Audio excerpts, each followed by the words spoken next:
Olá, bom dia. Hoje, como vocês podem ver, esse é o programa Freud Explica. Sim, na verdade a Tatiana não pôde estar conosco aqui hoje e eu vou fazer às vezes, né, fazer o possível para conduzir o programa da mesma maneira ou pelo menos dentro daquilo que se espera com a ausência dela. E eu sou o Maurício. Hoje nós vamos falar, né, o nosso assunto hoje é sobre TDAH, né, transtorno de déficit de atenção e hiperatividade. Nós temos dois convidados muito especiais aqui, o Dr. Erasmo Barbante Cassella, neurologista da infância e adolescência no ambulatório de aprendizado do Instituto da Criança do HC, né? E o Ivan Monticelli. Exato. Ivan Monticelli, né, que tem TDAH e vai contar um pouco para nós da história, da história dele, né, como é que é isso hoje em fase adulta, e nós vamos procurar entender o que é isso, né, o que é esse TDAH tão falado hoje em dia com a mídia eletrônica, a informação chega muito mais rápido na gente e muitas pessoas acabam muitas vezes se autodiagnosticando por ouvir falar desse tipo de transtorno, e às vezes pode não ser o caso. E o Dr. Erasmo vai contar para nós aqui, né, tudo que ele sabe sobre TDAH. Bom dia, Dr. Erasmo. Bom dia, Maurício. Prazer estar aqui com vocês. Que bom, né? O que é TDAH? O TDAH quer dizer transtorno, como você já falou, do déficit de atenção / hiperatividade. O indivíduo pode ter só problema de dificuldade em manter a atenção, ele pode ter problema em ser hiperativo e ser impulsivo, ou pode ter as duas coisas. Todos nós temos um pouco dessas coisas no dia a dia e a gente comete desatenção, comete impulsividade, mas para ser um transtorno, isso tem que aparecer desde, pelo menos, hoje em dia o conceito atual, desde os 12 anos de idade, isso tem que ter sido notado, tem que ser frequente, não é uma coisa que acontece de vez em quando, tem que prejudicar a vida da pessoa. Então, ele é agitado, mas todo mundo gosta dele, ele vai bem, tem sucesso na escola, ou mais tarde no trabalho, no casamento, em tudo. Isso não é um transtorno, porque não atrapalha. Tem que atrapalhar, ser frequente. No caso, você tem que ter isso em pelo menos 2 locais diferentes. Isso é importante porque em crianças é muito frequente os pais virem com uma queixa e na escola não tem queixa nenhuma. Certo. E às vezes é falta de limite dos pais com aquela criança. E você orienta algumas coisas e isso se resolve. Então tem que ter pelo menos 2 locais diferentes. Ok. E quais são as características, né, assim, básicas para se diagnosticar, né, o TDAH na infância, né? Porque os pais muitas vezes têm uma criança hiperativa em casa, tem uma criança, né, que dá problema na escola e muitos acabam, como eu disse, pensando ou autodiagnosticando, né, o caso da criança como tendo TDAH.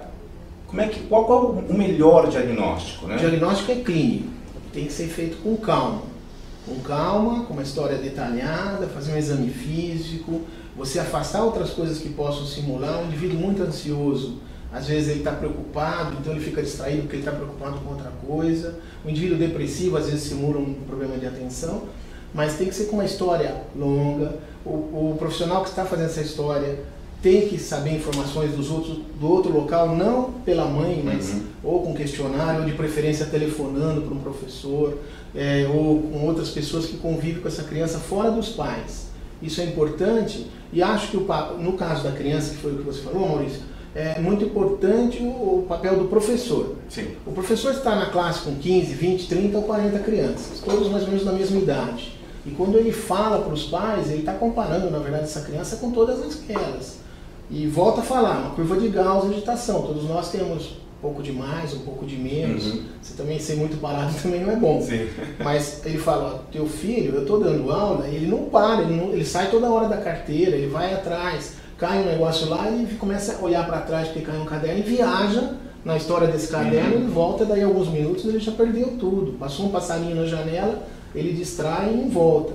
Então, características de hiperatividade é a criança que levanta toda hora, da sala, de impulsividade é, por exemplo, não deixar o indivíduo terminar a pergunta e imaginar. A gente tem muito isso no dia a dia, e parece que eu já entendi, respondo às vezes errado. Impulsividade, o indivíduo não conseguir esperar a vez dele na fila, a professora fala, levanta a mão, quem quer responder, ele já levanta e já vai falando. Tá. Mas isso com frequência, ter de vez em quando, faz parte da vida normal. Pode ser algum outro, com as mesmas características, pode ser algum outro problema? Como eu falei, ansiedade, às vezes o indivíduo quer responder, quer mostrar, ele faz isso. Eventualmente, problemas de tireoide, que clinicamente é fácil de você detectar um hipertireoidismo, pode simular. Na desatenção, se uma criança não ouve direito, na história clínica, no exame, eu vou ver se ela ouve direito. Sim. Se ela não enxerga direito, às vezes está difícil de prestar atenção, ela está lá atrás na classe. Então, se o indivíduo tem uma anemia, tem uma doença crônica, se ele tem um problema de sono, que ele faz apneia de sono à noite, ele não descansa, de dia ele fica sonolento, fica limitado para a percepção dos estímulos. Então a história tem que ser detalhada. Tem que ter um tempo mínimo, que eu não falei anteriormente, em criança, de pelo menos 6 meses. Certo. A criança morre um parente muito próximo, um avô que criou aquela criança, ou um pai, ou o casal separou, e isso tem um tempo que pode dar sintomas de agitação numa criança. A gente tem que ver isso no tempo. Ivan, você tem TDAH, né? E o seu diagnóstico, conta um pouco da sua história. Desde criança, ele foi diagnosticado cedo, como é que foi?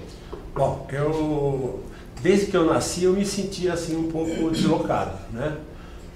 Mas como eu sou de família italiana, uma família problemática, várias pessoas na minha família têm o mesmo jeitão, né? Então eles diziam que era jeito de italiano, italiano, você é igual ao seu pai, meu pai era assim mesmo também.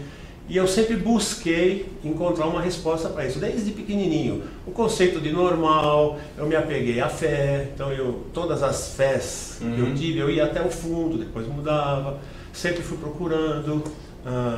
Eu sempre tentei compensar aquilo que acontecia comigo de outras formas, né? Eu era o pseudo-inteligente por causa do hiperfoco, eu era impulsivo, mas eu não era violento, né?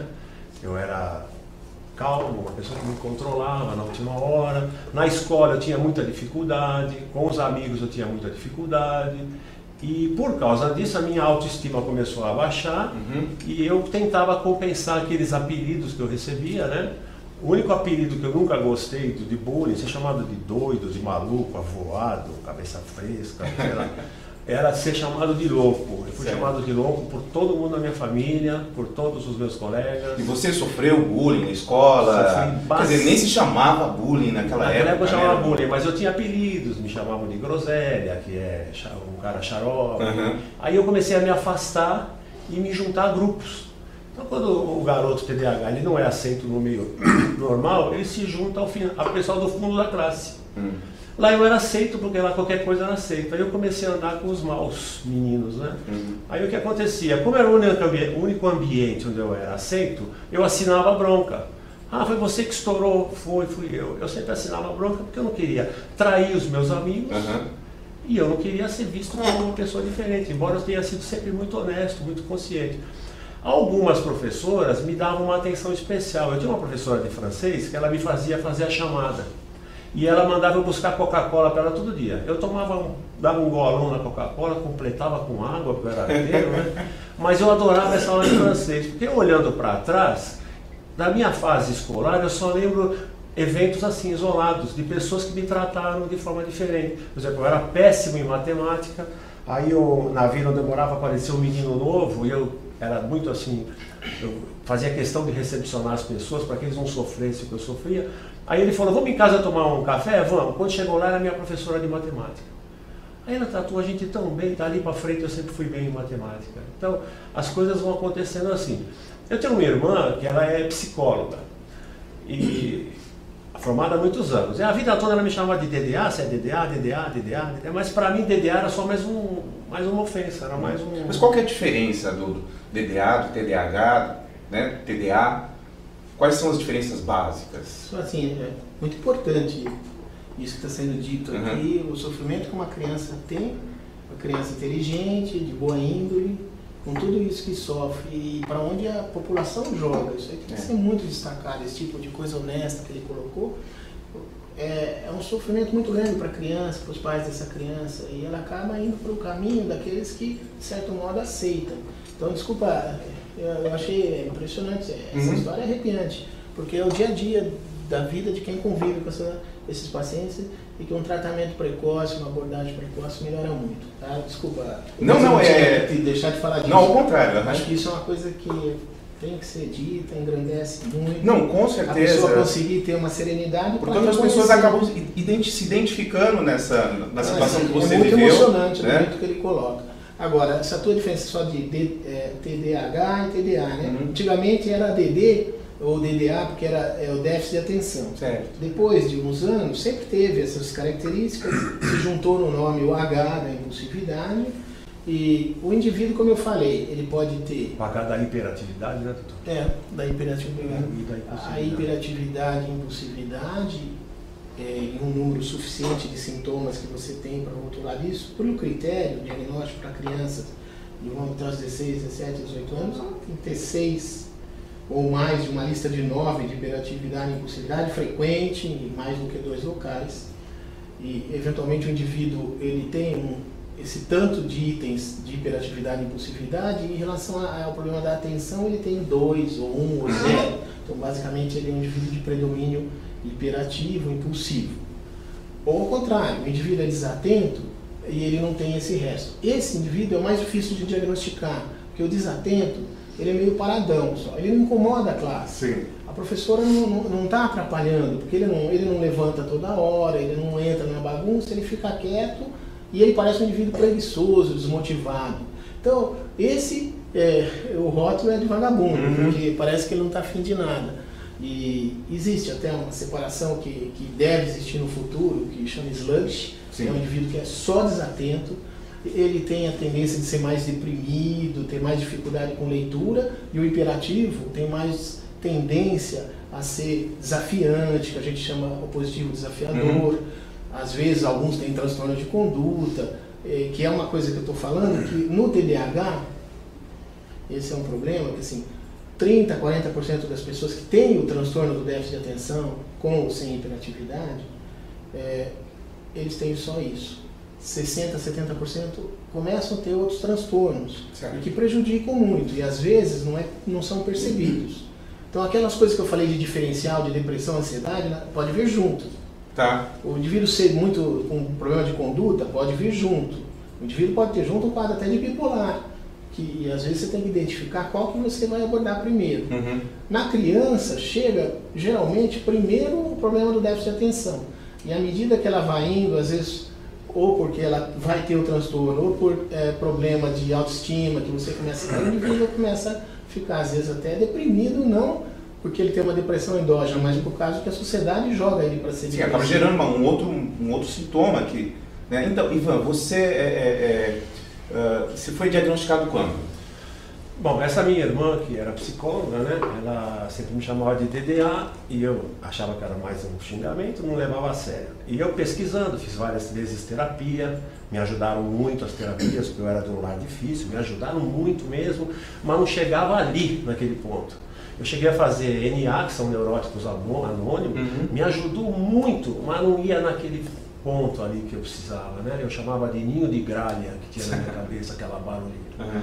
Aí a minha irmã, há uns 20 anos atrás, ela me emprestou um livro, chamava Tendência à Distração. O livro estava tudo comido pelo cachorro dela, de Edward Hallowell. Eu botei aquele livro lá e falei, deixa aí, porque eu nunca consegui ler um livro desse ponto. Eu tinha hiperfoco em outras coisas, né? Mas eu me lembro que eu comprei um livro que chamava Nossos Conflitos Interiores, de Karen Horney. Eu comecei a ler esse livro umas 20 vezes e eu chegava sempre até o mesmo ponto. Porque eu começava a ler, eu começava a me enquadrar em tudo aquilo, eu falava, não, eu não sou louco, eu não sou louco, eu não sou louco, né? Aí um belo dia, aí a minha vida foi indo, eu trabalhei em grandes empresas sempre, mas com 1 ano e meio, 2 anos eu pedi a conta. Tipo assim, mandou meu amigo embora? Ô chefe, você mandou meu amigo embora? Então eu também quero ir embora, me manda embora. Grandes empresas. E na escola as professoras chamavam minha mãe e diziam assim, ele tem potencial, eu não sei o que acontece com ele.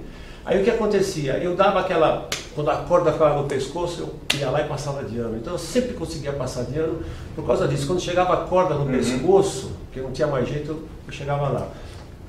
Ali uma vez eu já tinha casado um filho, eu tinha conseguido ter um negócio próprio, né? Eu mudei de Alhos para Bugalhos completamente. Eu sempre fui um comprador técnico, né? Trabalhava com desenho. O meu último emprego foi Volkswagen, Valmet Tratores, grandes empresas, e eu pedia conta. Eu fui da Valmet para a Volks, da Volks voltei para a Valmet, eu era querido no meu meio, mas eu não aguentava e pedia conta. Aí eu fui trabalhar com sistemas de segurança eletrônica lá, e eu hiperfoquei no assunto, que um ano eu passei de aprendiz a dar aula, a dar treinamento, aí eu montei a minha própria empresa. Quando eu montei a minha própria empresa, a minha vida começou a ir para frente. Eu associei isso às terapias que eu tinha feito, então foi quando eu consegui comprar e manter um apartamento, porque até então eu tinha comprado um apartamento, eu vendi tudo que eu tinha em São Paulo, pedi a conta e fui morar no interior, formar um sítio. Lá eu pensei, eu vou plantar não sei se eu posso falar, vou plantar minha própria maconha, eu vou criar peiote, né, que são cogumelos alucinógenos. Mas quando chegou lá, depois de 2 anos e pouco, quando eu consegui formar o sítio que eu ia entrar nessa segunda fase, né, me deu a louca, voltei para São Paulo novamente, em plena época. Não plantou maconha, não criou peiote. Não, a minha vida era assim, eu chegava quando eu estava chegando, quando acabava o desafio, eu jogava pro alto. Tá. Aí eu já tinha casado minha filha, minha empresa estava indo bem, comprei um apartamento, meu filho. Aí a minha vida começou a chegar no fim, aí eu comecei a contar de trás para frente. Eu falei, bom, eu já estou com 50, meu pai morreu com 59, meu nono com 61, o outro nono com 63, os homens da família sempre morreram cedo, então daqui até os 59, bom, eu comecei a preparar o fim. Porque eu tinha muitos pensamentos de morte, eu não pensava em morte, mas eu tinha pensamentos de morte. Se alguém chegasse para mim e dissesse assim, o que você quer? Eu quero morrer rápido e noloro. Já comecei a preparar isso. A esposa brava, porque a esposa tem muita inteligência emocional, eu sou casado há 36 anos, ela tem uma inteligência emocional tremenda. E a esposa, como é que ela lida a minha esposa é uma uma santa, né? Ela tem muita inteligência emocional, e quando alguém perguntava para ela assim, como é que você aguenta o Ivan? Ela fala assim, eu não olho o que ele é, eu olho o que ele pode ser. Ela sempre foi assim, ela sempre me apoiou, sempre foi uma grande esposa. Aí quando eu já estava mesmo no bico do corvo, já como eu costumo dizer, já estava entregando, já estava preparando até para fazer um vídeo de despedida, né? Eu vi aquele livro jogado em cima da mesa, isso aos 58 anos. Eu vi aquele livro jogado em cima da mesa, que estava lá já fazia alguns anos, para devolver para minha irmã. Porque para tomar essa decisão de pegar o livro e devolver é um sacrifício, é terrível. Aí eu falei, vou devolver para minha irmã. Aí eu falei, não, mas antes eu vou dar uma lida. Na hora que eu comecei a ler, o Hallowell faz 100 perguntas indicativas, eu respondi sim a 99, 98. Eu comecei a me identificar, falei, meu Deus, então eu não sou sancol, sanguíneo com colérico. Será que é mais uma coisa? Mas será que é mais uma coisa que... Quando foi parar essa busca, né? Toda hora alguém tem uma resposta para mim. Aí eu li o livro rapidamente, pesquisei na internet, tive a felicidade de cair na ABDA, que é um site sério, que é a Associação Brasileira do Déficit de Atenção. Caí em outros sites que falavam besteiras homéricas, mas como eu sempre fui muito cético, eu logo percebi que tinha um fundo de verdade. Eu comecei atrás, comecei a frequentar as reuniões da ABDA, do Grupo de Apoio de São Paulo, dei muito trabalho lá para eles, porque eu era muito impulsivo, porque o TDAH ele se auto-boicota. Ele vai se boicotando. Então tudo era difícil, psiquiatra é difícil, psicólogo é difícil, tudo era difícil para mim. Alguém me indicava um psiquiatra, era uma consulta super cara, eu ligava lá, olha, eu vou te atender daqui, eu tenho condição só daqui 8 meses. Ligava para outro, falava, não, estou pegando mais clientes. Foi me boicotando, porque a gente só quer reclamar, quando a gente se vê entre os iguais, a gente só quer reclamar. O pessoal do Facebook só reclama, né? Isso que eu queria te perguntar. Você é moderador de um site no Facebook, onde centenas, milhares de pessoas, né, estão ali querendo saber o que é TDA, o que é, como é que faz, onde se informa. Depois eu quero que você conte pelo menos um caso, né, desse universo aí, que cada vez mais... Eu mesmo, assim, eu já li bastante a respeito, eu mesmo durante um tempo pensei que era, acredito que não, doutor, vou fazer uma consulta particular depois aqui, mas desse universo todo, né? Se existe até mesmo uma tendência viral das pessoas em acreditarem que são e não são, né?